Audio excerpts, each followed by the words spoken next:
Hi, morning, folks. Afternoon, evening. Today, we are really pleased and happy to have a good friend and an outstanding professional, Dr. Max Dilley, who will be talking to us from Geneva, Switzerland, where he works at the WMO, the World Meteorological Organization, where he directs the Climate Prediction Adaptation Branch at the WMO. Before this, he was for several years at the UNDP, United Nations Development Program, again based out of Geneva, and was a policy partnership advisor of the Disaster Risk Reduction Recovery Team. And prior to that, we were colleagues here at the Earth Institute, where he spent several years. Those were, Max, good years.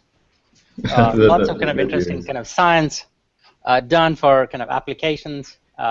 Max here at the Earth Institute for the IRI led the Africa program, as also the climate impacts. So today, Max is going to talk to us about the role, the challenges of managing disasters, anticipating them, especially with an eye on achievement of SDGs, because all said and done, our development efforts come to naught if disasters cannot be anticipated and managed, and the risks kind of managed well, vulnerabilities reduced.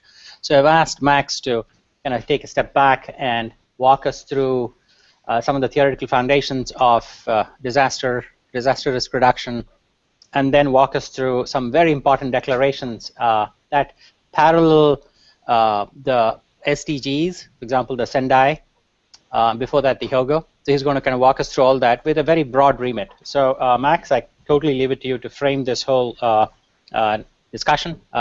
Max is now an avid ice hockey player, and he is a bicycling nut. Even in winter here, he would be kind of huffing and puffing up the hill. So Max, all yours. Can you hear me? I'm on mute, I think. You can hear me. Okay, well, thank you, and good day, everyone. And in fact, I played ice hockey this morning, so if I seem a little lethargic, it's because of that. Thanks, Shiv, for the introduction, and let me just add to what Shiv was saying, that I kind of started out in the business, as it were, with my PhD dissertation, which was on climate change back in the 1980s and early 90s. And then when I finished graduate school, I did a postdoctoral fellowship with the American Association for the Advancement of Science, where I was posted in the U.S. Agency for International Development in the Office of Foreign Disaster Assistance. And so my career kind of changed tracks at that point, and I went from a kind of a science and climate change perspective to a very operational emergency management oriented one.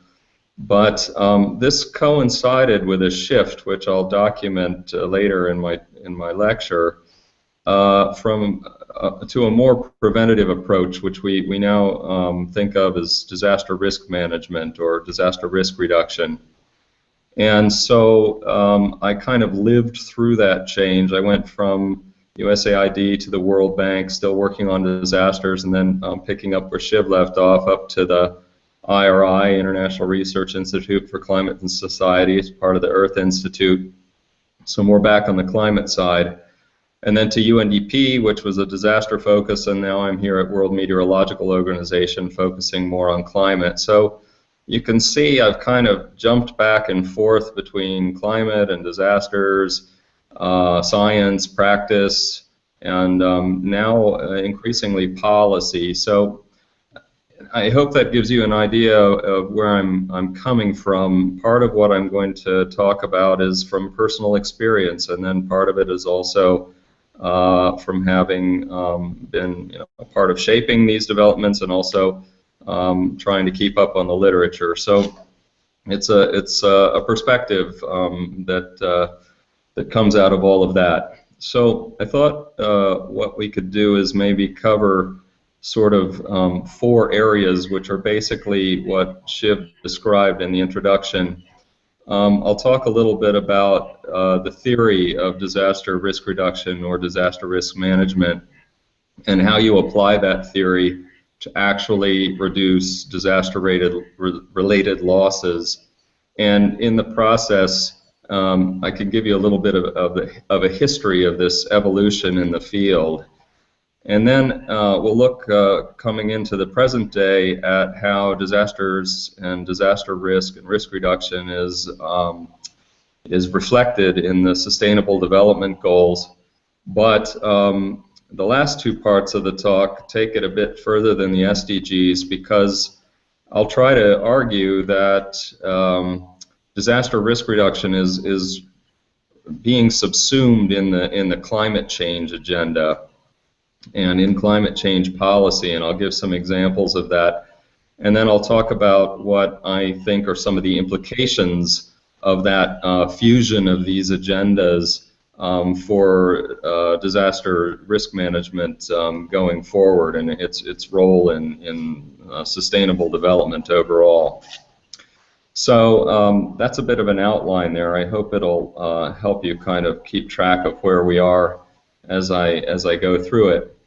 So to me, if you are interested in disasters and disaster risk management, or you are a practitioner, not to be a reductionist, but I think the most important thing to grasp is what I like to refer to as a theory of disaster causality. And this theory is often reflected in a little equation which says that disasters or disaster risks are a product of hazards and exposure to those hazards by societal assets and the vulnerabilities of those exposed assets to the hazard. So to try to give that a little bit more life, let me just give you an example. So I have here a water bottle. Sorry, Shiv, it's a Wharton water bottle. Columbia never gave me a water bottle, so I don't know what you want me to do. And if I take this water bottle and I pour the water all over my desk, I pour it on the computer, I pour it on the papers here, my coffee, there's going to be damage, and there might even be loss. And you can look at these different exposed elements, the paper, the coffee, the computer, and imagine how they would be affected differently by this water. I have a pen here. It's not affected at all by the water. But the paper, maybe it can be used again after it dries out. The coffee might not be drinkable. The computer might not be ruined. It might be ruined, I should say. So we look at this again in light of these terms in this equation. You have a hazard, the water, a flood in real life. You have some exposed elements. In real life, that would be communities, infrastructure, people. And we have vulnerabilities. And in our little example here, these vulnerabilities actually determine the outcome. All of these things were exposed in the exact same way to the exact same hazard, to the exact same degree. But some are damaged, and some are unscathed, and some are completely ruined. And that insight that the hazard is not really the cause or not the sole cause of the outcome is crucial for disaster risk reduction. Because back in the 70s, when all of the research was on hazards, hazards were considered sort of acts of God, and then they happened, and of course, you know, the damage was inevitably would ensue. But in the 80s, some geographers, and I think I gave one of the references, although it's probably out of print, edited by Hewitt, Calamity in a Technocratic Age. They really turned the whole thing on its head and almost wrote hazards out of the equation and said, no, it's all about vulnerability. You know, society creates vulnerability, and vulnerability creates losses.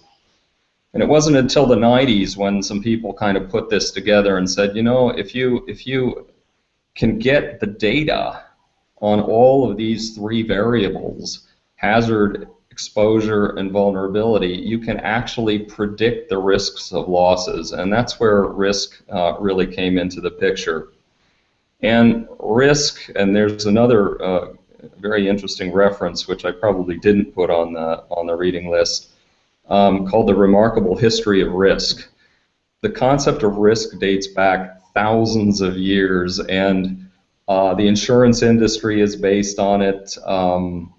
Public health is based on it. It really has a very, very strong foundation in practice, as well as I've tried to explain in my little example there, as well as in theory. So once the disaster community really got onto this idea of risk, things began to change for the better. I think you can demonstrate with data very, very quickly. So, of course, you know, in the real world, we don't all just sit around calculating the risk equation. So,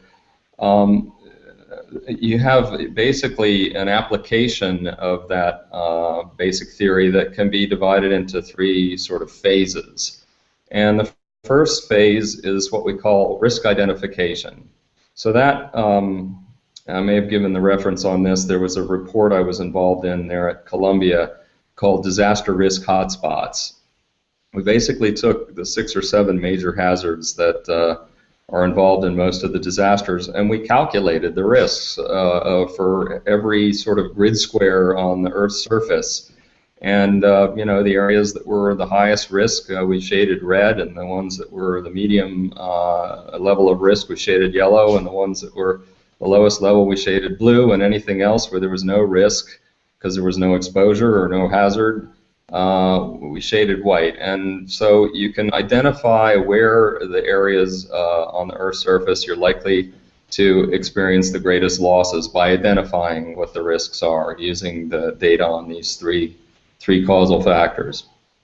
Then after you've done that, of course, you really need to do something to reduce the losses. So you kind of have two axes for risk reduction, and one is a kind of a cross-cutting preparedness axis, where you know you're in an area of high risk, you know an earthquake eventually is going to occur, you know there's a major city there, it's just a question of when, so you start to build up stockpiles and emergency response capabilities and agreements for how other countries are going to provide assistance and do scenarios and contingency plans and all these kinds of things.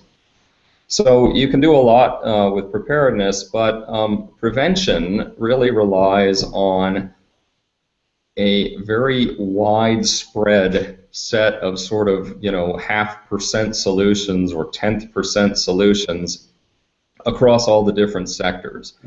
So if you take a hazard event, we can go back to a flood, you're going to have damages to schools, houses, and hospitals, so those are your social sectors. You're going to have impacts in your productive sectors, agriculture, infrastructure for transportation, for energy, for water, and you're going to have damages in the infrastructure sectors as well. So all of those sectors need to protect all the assets that are in the sector a little bit at least, so that they're not lost or damaged when the hazard event occurs. So risk reduction is a combination of preparedness and prevention, and the prevention necessarily has to be, it's not a civil defense function, it's a function of the private sector, of governments, of communities, and it has to be pursued on a very widespread basis.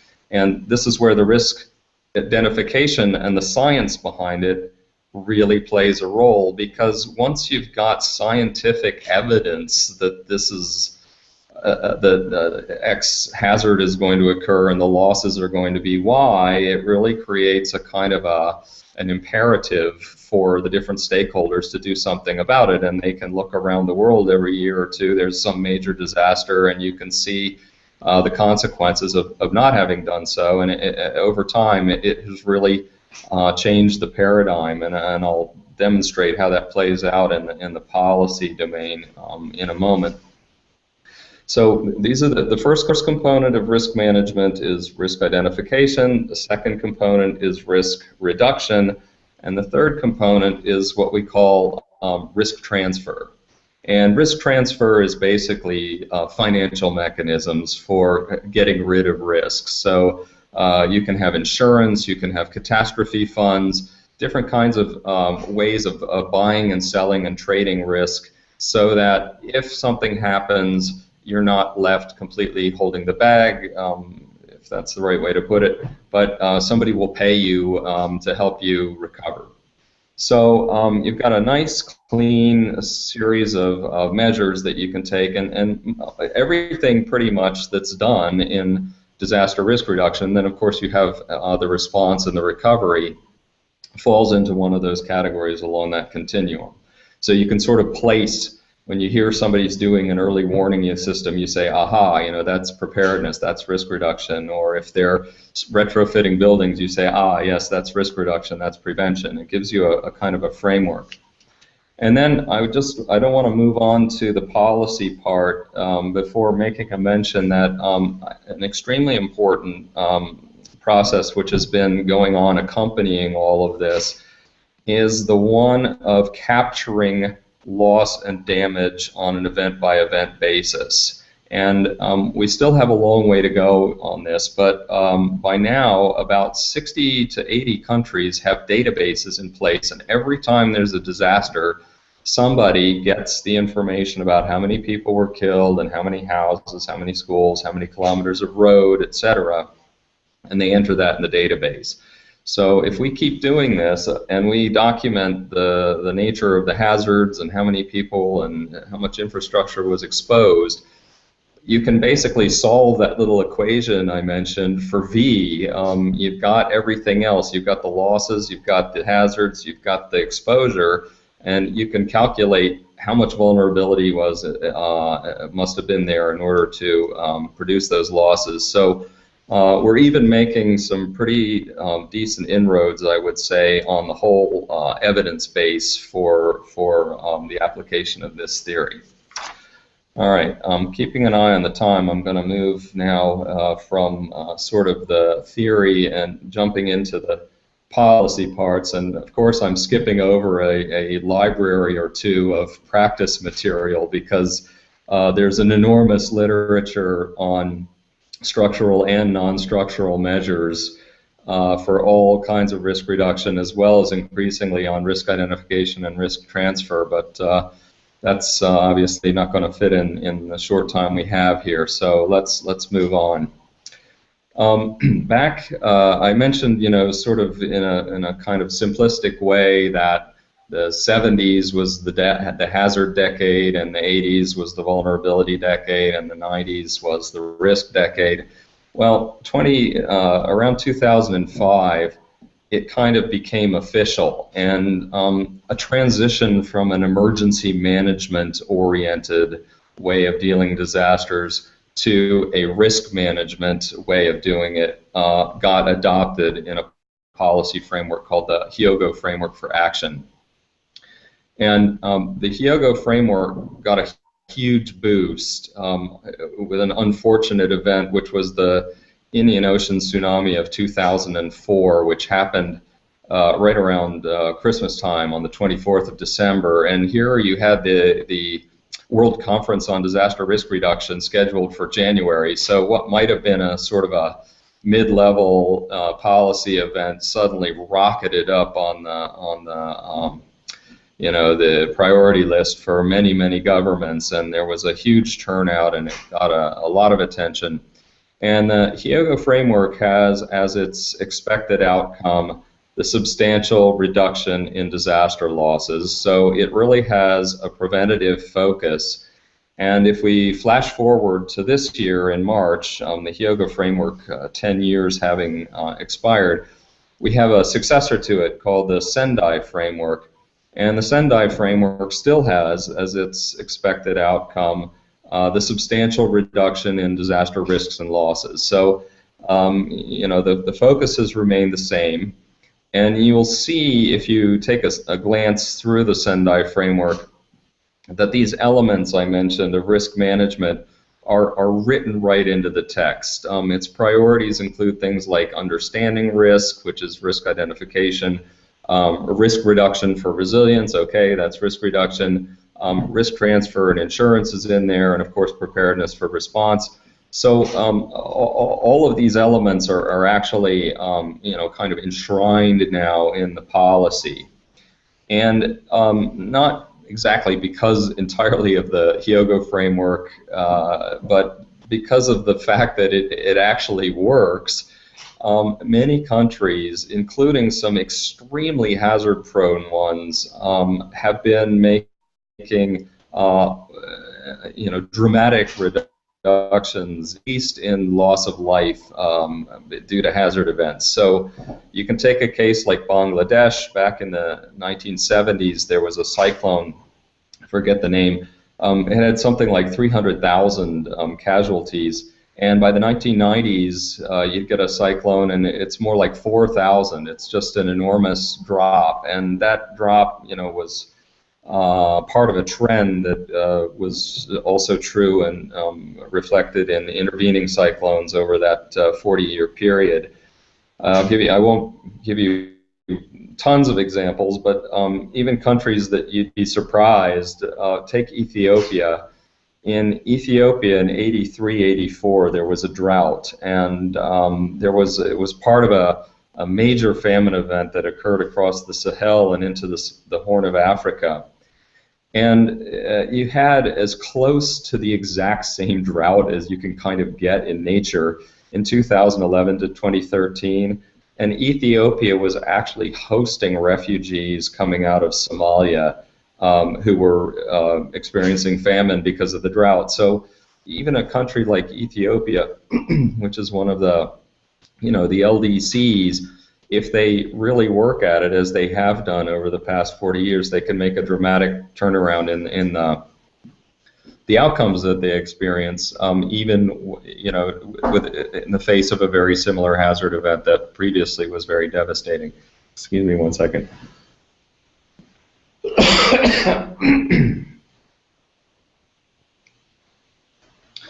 Too much bike riding.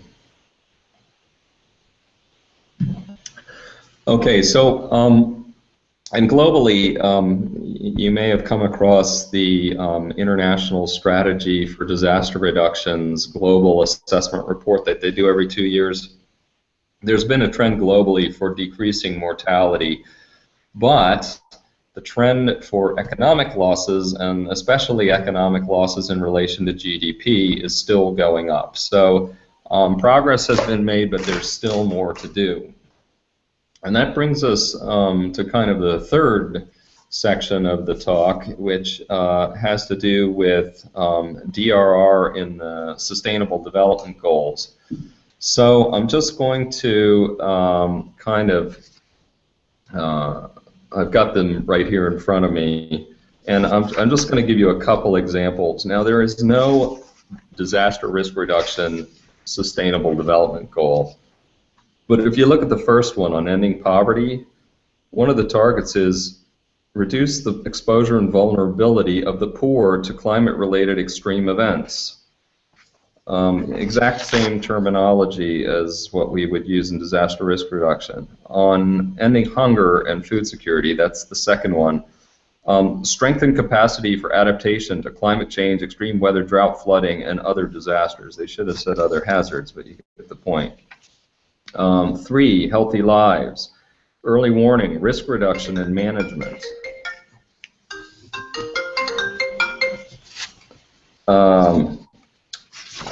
Sorry, I just got a phone call. Number 11 has to do with cities and settlements, but it's all about reducing the economic losses and the loss of life by X% due to disasters. So basically, it's mirroring the Sendai framework goal. 13 is combating climate change. Strengthen resilience and adaptive capacity to climate-related hazards and natural disasters in all countries. And even under 15, combating desertification and restoring degraded land affected by desertification, droughts, and floods. So you see that now, unlike the MDGs, where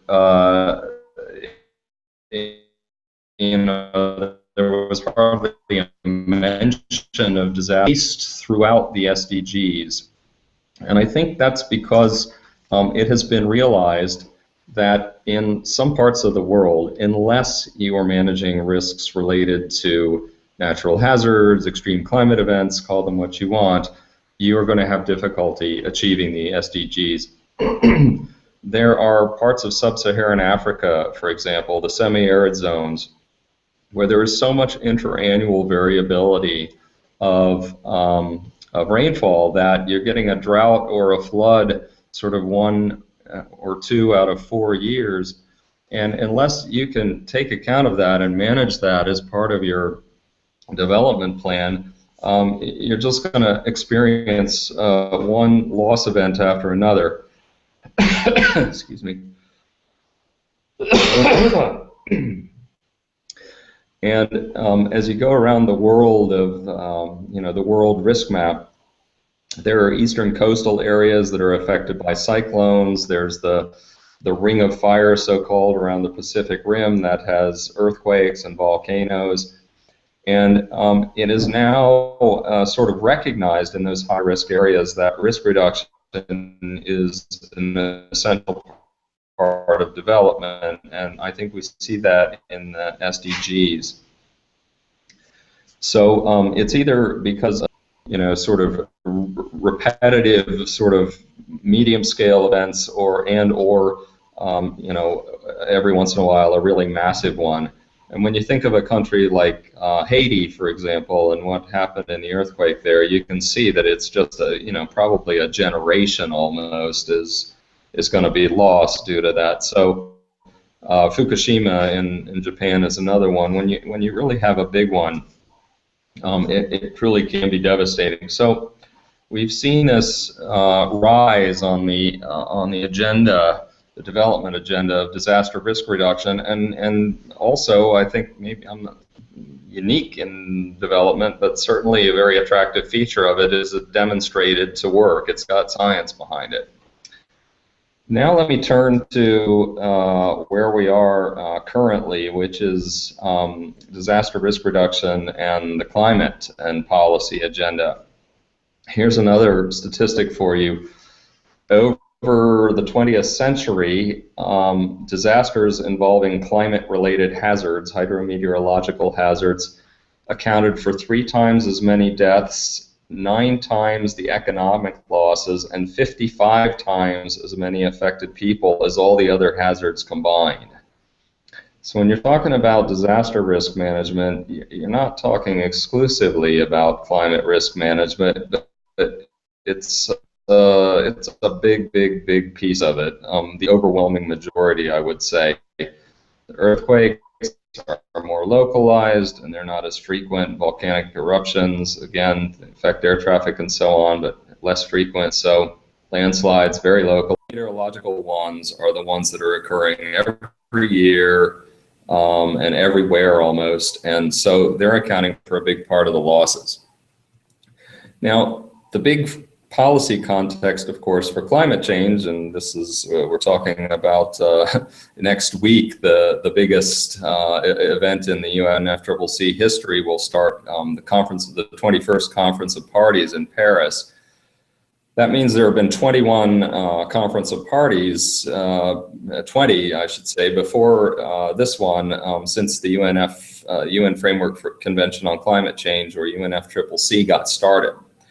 So back in the old days, there was really one focus of this, and it's what they call mitigation, which is an amusing source of confusion with disasters, because disaster prevention used to be called mitigation because they thought you couldn't really prevent it entirely. You could just kind of prevent a little bit. So I think mitigation has kind of died out in disaster circles in favor of just these elements of risk management that I mentioned.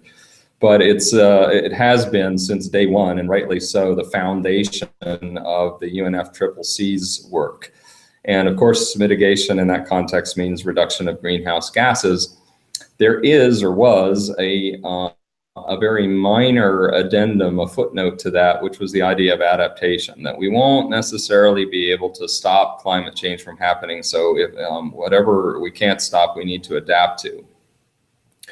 Well, over the years, adaptation has grown and grown into a sort of a full-fledged counterpart of mitigation. And this has happened primarily because of the now certainty that climate change is happening, to continue to happen, and we're probably going to overshoot the 2-degree target that is considered, the 2-degree warming target that over pre-industrial levels that's considered dangerous. So adaptation is going to be required. And this is now enshrined in something called the Green Climate Fund that I'll probably come back to, which is a fund which is set up to pay for finance CCC implementation. And it's 50% for mitigation and 50% for adaptation. So there you go, 50-50. Now, alongside this, or stimulating perhaps this kind of adaptation as a counterpart to mitigation in the climate change policy circles, was of key report intergovernmental panel on climate change, which provides the scientific evidence that under CCC negotiations, the SREX, or Special Report on Extreme Events, and that came out in 2012, and it used a risk management framework, and it diagnosed the contributions to risk of exposure and vulnerability. So it used the risk reduction framework and the language of disaster risk reduction as its analytical framework. And it's an excellent report. I recommend it. It's 700 pages.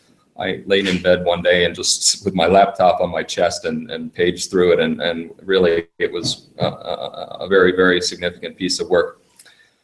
Recently though, last year, the IPCC released its 5th assessment report, and lo and behold, Working Group 2, the one on adaptation, has a big diagram that looks like a molecule that has risk right at the center, and then the sort of the things orbiting around risk are hazards or extreme events, I forget what they call it, exposure and vulnerability. So there you have it. Now risk is the foundation of adaptation in the climate change circles. And just to put a kind of a period on it, in COP20, or I think it was COP19 actually, another mechanism was adopted called the Warsaw International Mechanism for Loss and Damage associated with climate change impacts. And this is basically loss and damage is the heart of the matter in disaster. So the climate change agenda has kind of moved over top of the DRR agenda, and in a way now it's kind of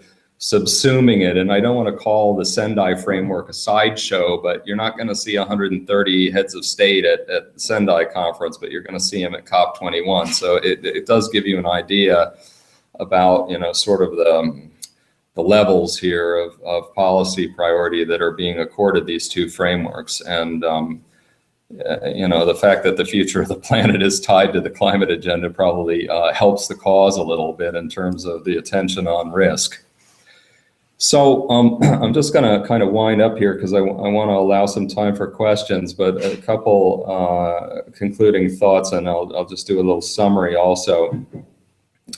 The first thing is that I think this shift from disasters to climate, if it's not the right way I want to put it, but of climate change and the risks associated with climate change kind of co-opting the disaster agenda and sort of ingesting it has some real implications for those of us working in the field, because let me give you an example. Under UNFCCC, countries are supposed to prepare national adaptation plans.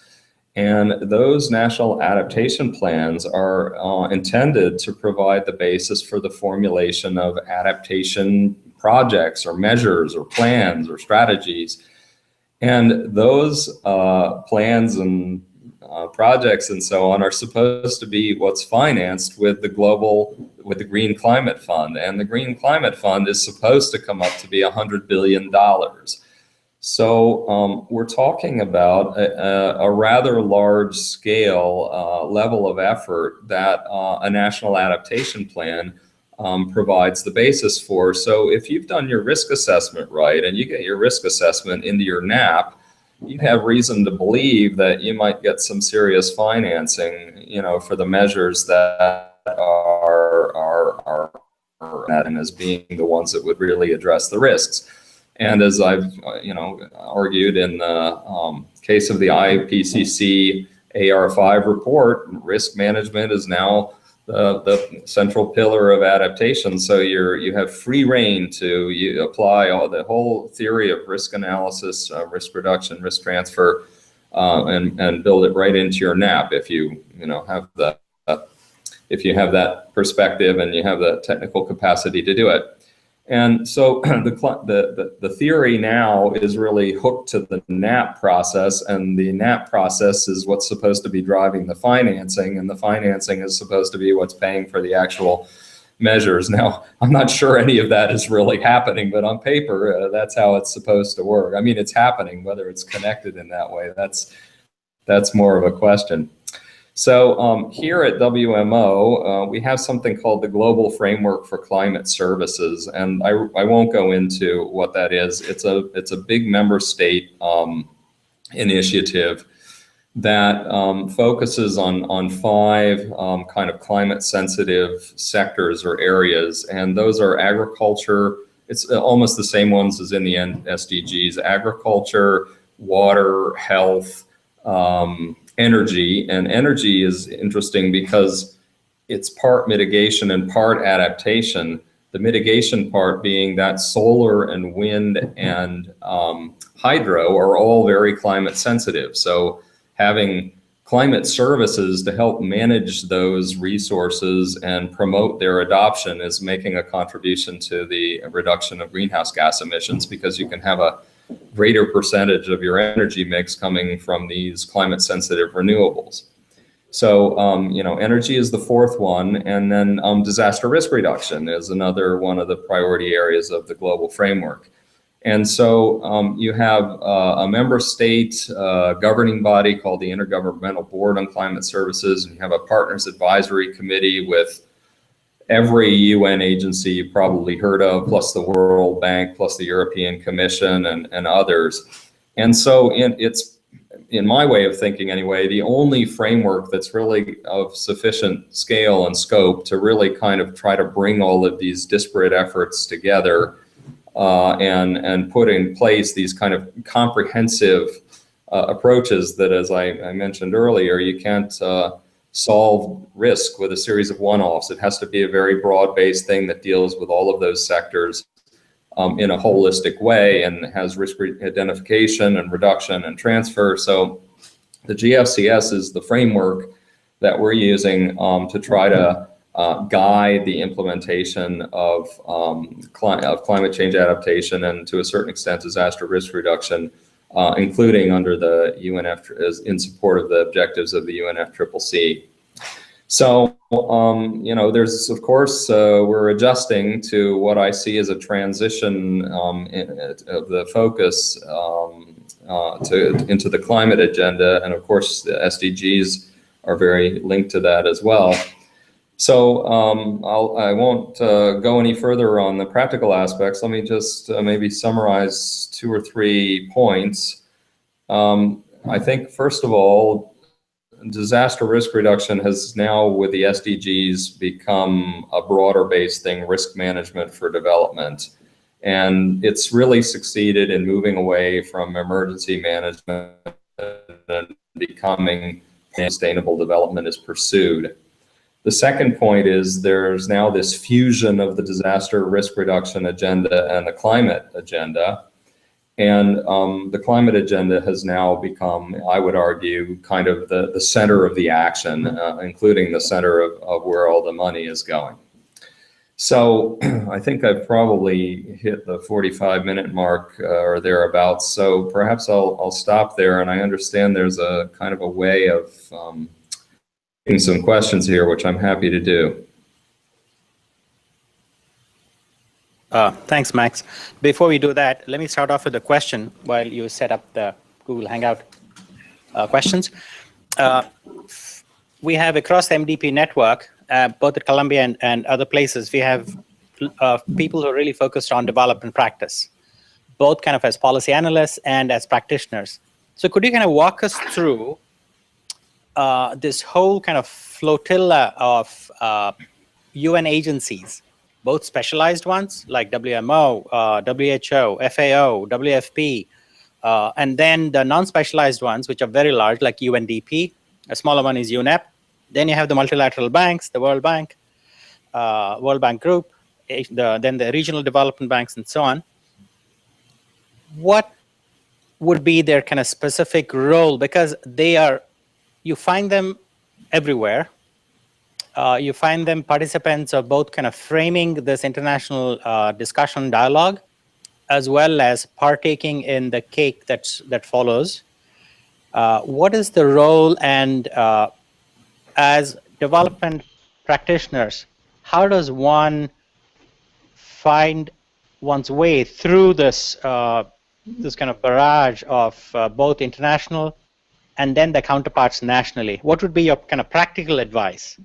Yeah, I'm racking my brains to think of a way of avoiding giving another 45-minute lecture to answer that question, because that's a many-headed monster there, and you know, it's a bit difficult to break down. But let me just offer a couple of kind of observations that might help people, you know, sort of put these organizations in categories somehow. One important consideration is the extent to which an organization has country presence. Because let me just compare and contrast WMO, where I am now, with UNDP, where I used to work. UNDP is the biggest UN organization, and it has a country office in pretty much every country in the world. So that means there's somebody sitting there day in and day out who can work with the government in a very unglorious, incremental way to get legislation passed or early warning systems established. Whereas an organization like WMO has almost no country presence at all, and we basically are a representative or a union of all of the meteorological services in the world. So we have a more normative kind of role and more of a representational role and less of an operational role as a UN agency. So if you make that distinction, you know, it varies, but the ones that represent issues like UNEP, for example, are less likely to have country presence, although they can.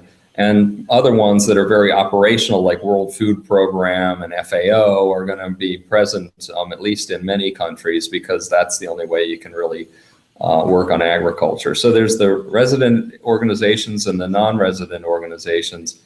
And the big difference between the IFIs and the UN is that the IFIs are capable of handling, you know, enormous volumes of money. And they also have the technical capacity, whereas the UN organizations, I think that the balance is kind of the other way. They have more of the technical orientation, the issue orientation, and they're not handling anywhere near the same volumes of resources. So that barely scratches the surface, but that's one way to think about it. Okay.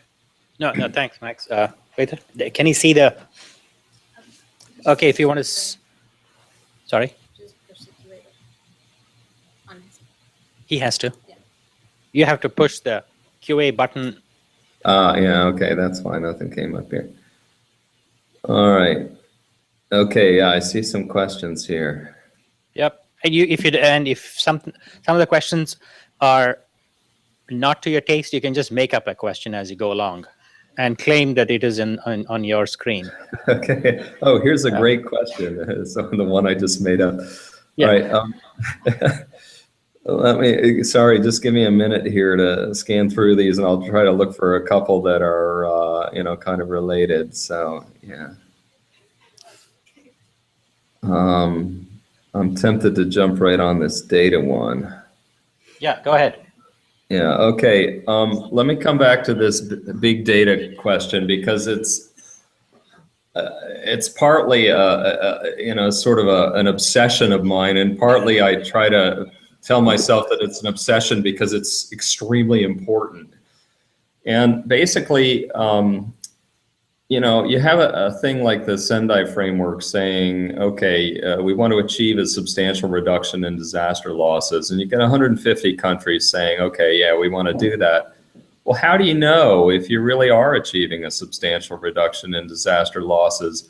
And if you are or if you aren't, how do you know whether it's because you didn't have any hazard events for that 10-year period, and so no wonder you didn't have any losses, and you just wait till the 11th year and all of a sudden all hell breaks loose. So I think this data on every event of any consequence that happens and the associated damages and losses, if systematically collected in every country in the world for every event, would be arguably the single biggest and best tool we would have for going back and undoing the causal chain. Because we would see over time where the events are occurring. We would see, if we kept track of it, how many people, assets were exposed and what the losses were. And we could guide, we could calibrate investments and measures based on that information. So we've taken some steps in that direction, and there is a global data set, which is the kind of the reference data set. You can Google it. It's called EMDAT, E-M-D-A-T. But the center of action has really moved down to the country level, where countries themselves are starting to take responsibility for tracking these events and the associated losses. And they're doing it partly because they're signed up to the Sendai framework, but they're also doing it partly because of this Warsaw International Mechanism for Loss and Damage, because some countries feel that they ought to be compensated. Country X, country Y are emitting all these greenhouse gases, and floods are increasing and droughts are increasing, and we're the ones that are experiencing the losses. So if we could prove it, you ought to have to pay us back. So there's the data is a lot more political in the climate change context because of this compensation dimension. But it's nonetheless very important for disaster risk reduction. So I think when you've got 150 countries doing anything, getting them all to do it in a way that's comparable and gives you a global data set is, of course, it's a big challenge. But it's one that is being addressed. And when it comes to big data, that's the first thing that comes to my mind. Let's see. Yeah, here's one on the relationship between disasters and political instability, or you could add conflict. And conflict and instability are big vulnerability factors. When you have a situation like Mozambique prior to 2000, where they've had a 20-year civil war going on, and you have Mozambique today, I mean, there's no comparison. And the same thing with Ethiopia. So the countries that are able to stabilize their governance and are able to get out of conflict are the ones that have the prerequisites for actually doing all of this, very nice, neat implementation of disaster risk reduction. And the ones that are failed states and so on, they're really totally wide open, and they're the ones, Somalia in 2011 to 2013, overtaken by, a complete failure of governance, overtaken by extremists and famine. Who'd have thought, in this day and age, but there you have it, versus Ethiopia next door, setting up refugee camps for them. So You know, it's a prerequisite for being able to implement disaster risk reduction to have the political wherewithal and the governance wherewithal to be able to guide the process. Here's one on ex post international disaster assistance. And I'm going to overstate the case here, but I kind of half believe what I'm going to say.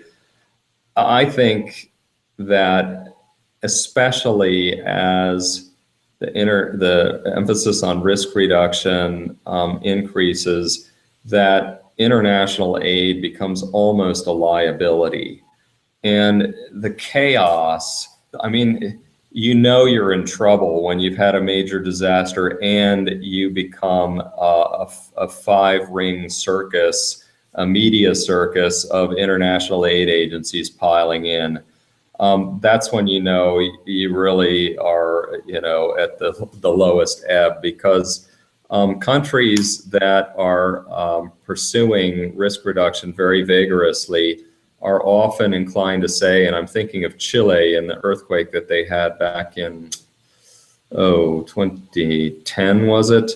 They really issued a statement saying, we do not want international aid and we won't accept it. Because if you've ever been at the airport of one of these places, when it's just flight after flight coming in with God knows what on it, you realize what a burden all of these teams and all of this material that's coming is on the authorities, who are struggling actually to try to do something about the situation, for which they, not the international agencies, are actually accountable to their constituencies or to their, excuse me.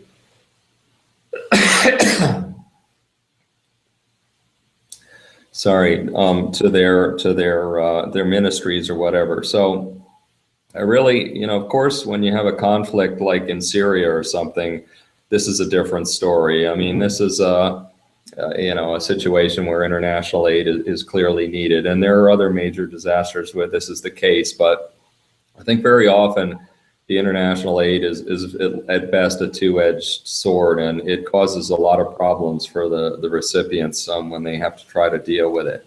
So I think that the emphasis, you know, and the resources should continue to be on the ex-ante side, and not, you know, and this is the trend, which I think is a good thing. I'm just scanning some more questions here.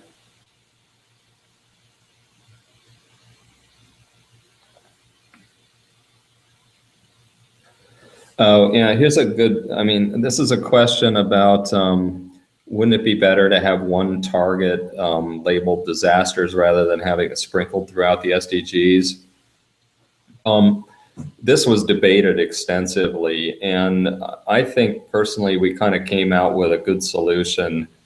The Sendai framework, it's all about disasters, full stop. So you've got one dedicated framework, maybe you know, a lesser one, or what, but nonetheless, it is focused exclusively on risk reduction, and this gives the ministries, the departments, the agencies that are focused on that a clear framework for working together. At the same time, the people that are the entities, institutions that aren't focused on disasters but are focused on agriculture or health or you know, water, whatever, they might, if it was just an SGG focused on disaster, say, oh yeah, okay, that's the disaster people. I'll just do my agriculture thing or my water thing. But as I've tried to show, you have to have people who are focused on agriculture and water worrying about hazards and exposure and vulnerability, or not, they won't do anything. And then when you have a disaster, that's where you get your losses. So I do think it's beneficial to have in the SDGs a kind of a goal by goal mention of it in the ones that are relevant, rather than having it all concentrated on one place where it can be sort of safely ignored by anybody who doesn't want to deal with it.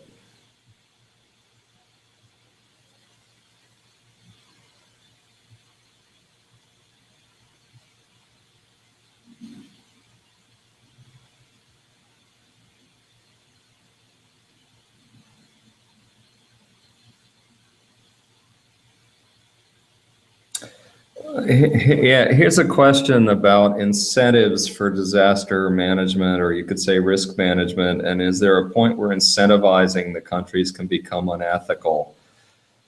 I wouldn't put it that way exactly, but that question raises a kind of an interesting and important concept, which is that of acceptable risk.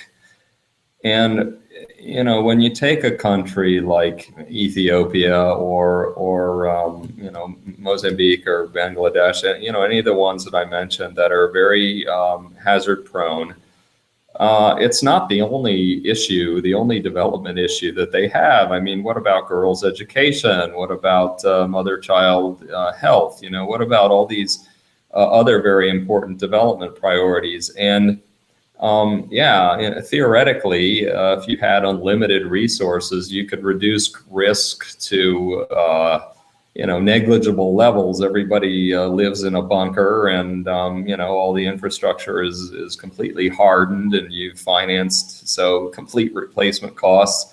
Nobody lives that way.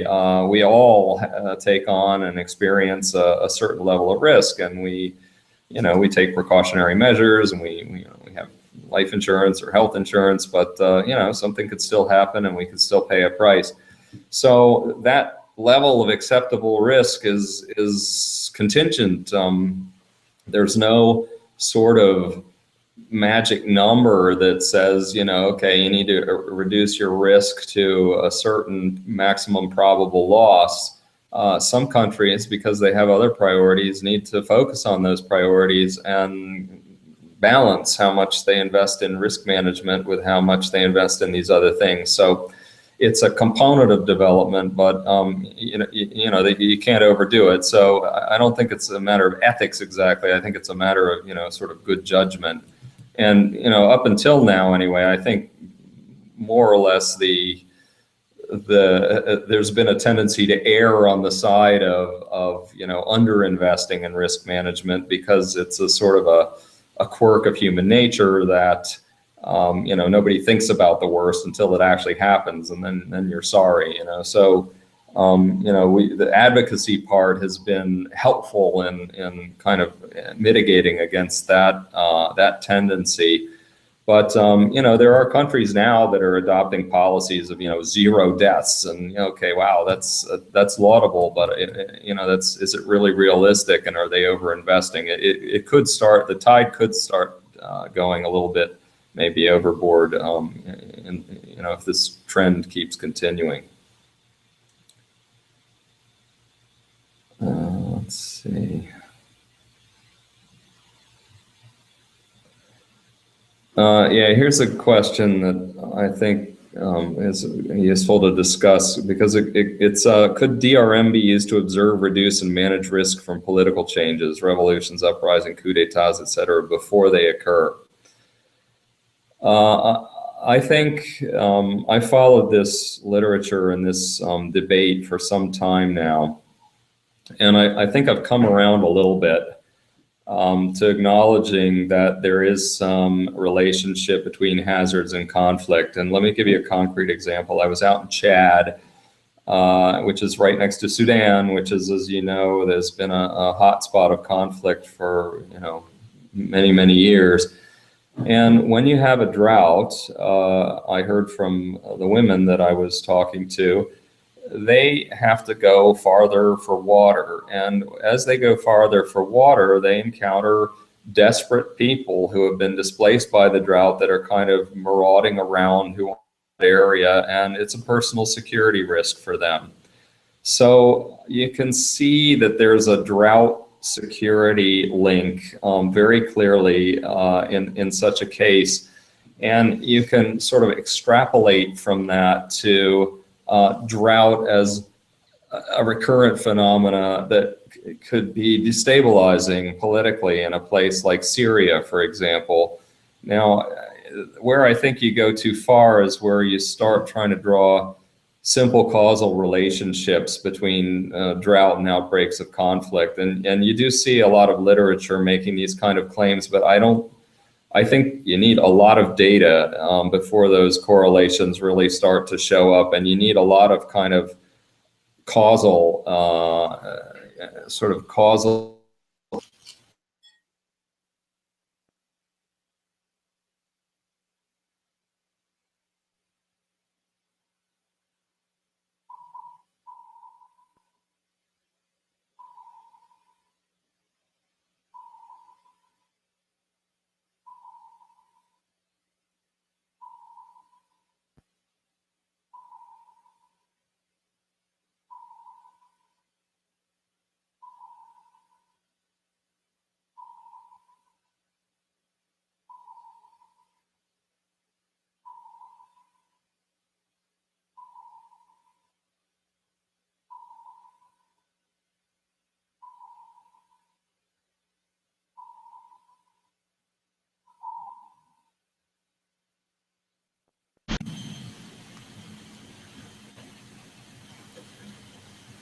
Hi, I'm back. Sorry about that.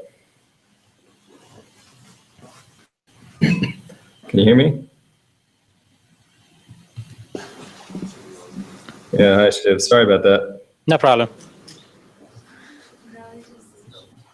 Okay. So, yeah, I was just saying that I think you need a lot of evidence and you need a lot of on-the-ground information in order to establish those links. I think, Max, maybe you can just take a couple more, and I think that's good. It is. Okay, let's see. Max, can you hear me? Yes, I can, Shiv. Can you hear me? Yep. Okay, maybe just a couple more, and then. Yeah, I'm just scanning them here to see. Here's a question from Madagascar about global warming and its link to disasters, and could a clearing system be set up between the major emitting countries and the countries that suffer? As I kind of mentioned but glossed over a little bit, this is really the origins of this notion of the Warsaw International Mechanism for Loss and Damage associated with climate change. The idea that, if you could attribute, okay, all right, let me back up. You can read about droughts in the Bible. If you read the Bible, they've been going on for millennia, and so these are entirely natural phenomena: droughts, floods, cyclones. But as the hydrological cycle accelerates, they intensify. Their behavior changes. They occur in places where they didn't occur anymore. They're longer or stronger than they were. And so if you could somehow isolate that contribution of climate change, global warming, to the behavior of these extreme events, and show that, this drought is twice as bad as it would have been, or 20% as bad as it would have been, and therefore we had this much greater losses, shouldn't somebody have to pay the difference? Because those countries that emitted all the greenhouse gases are responsible for that incremental change. That discussion politically is going nowhere. So it's still motivating a discussion, but of course you can imagine there's great resistance on the part of the emitting countries to accept that kind of responsibility. And scientifically, it's very challenging to do that kind of what they call attribution. There's a whole sort of sub-science now working on attribution and making the case that, you can, for some events, you can say, no, that's just natural, it wasn't climate change. And for others, you can say, no, this is half again as bad as it would have been. For my money, the main thing is to get the data on events, exposure, and losses in order. Because if you have that, you can start discussing how much of that was climate change in a meaningful way. And then the political debate can take over based on the evidence. If countries can sort of prove that their losses are higher because the events are significantly stronger, they've got a much better case than if they're just making a rhetorical one. But we're a long way from that, and right now the way it's handled is kind of in a very generic sense. The countries are supposed to be throwing significant resources into the Green Climate Fund, in order to help the less developing countries deal with climate change, either mitigation or adaptation.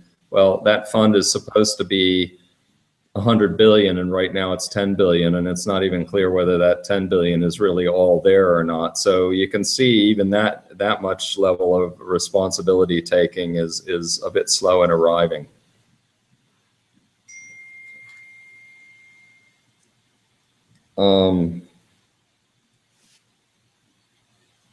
Let's see.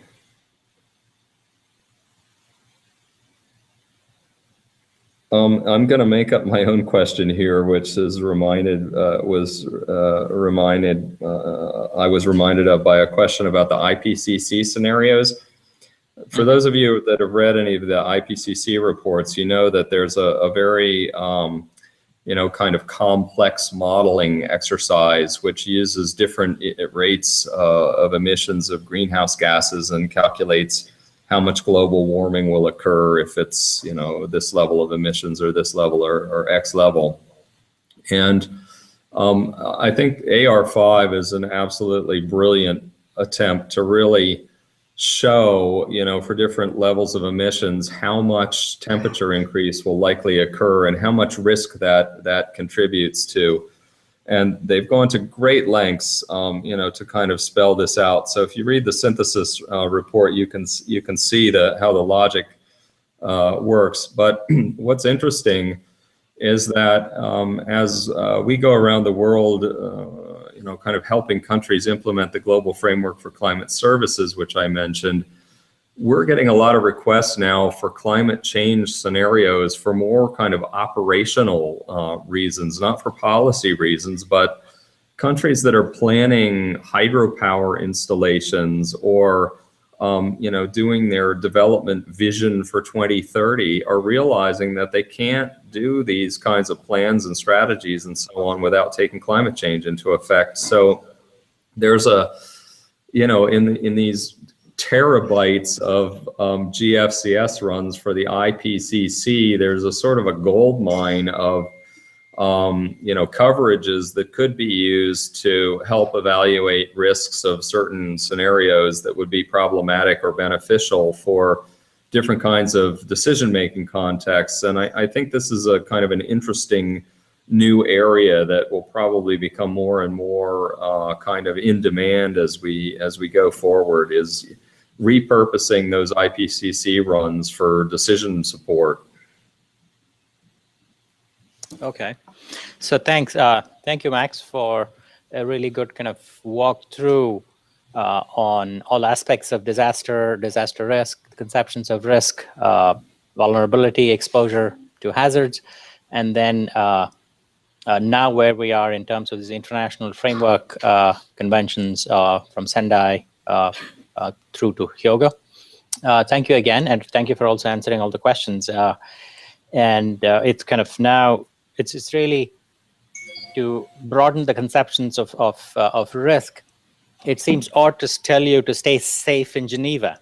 It seems to be that we need to look at these aspects of kind of social and political dimensions of risk and include them in fairly kind of rigorous manner. And I think Blakey and others have done a pretty good job when they look at not just the hazards, but they keep kind of stressing how one needs to look at the social political dimensions. And nothing is more stark than now in the kind of early 21st century to imagine that you have parts of Europe that had long kind of in many ways, to put it very strongly, kind of in some sense had a very robust disaster risk reduction application, now being completely exposed to a different set of risks, social and political risks, which of course have economic, deep economic implications.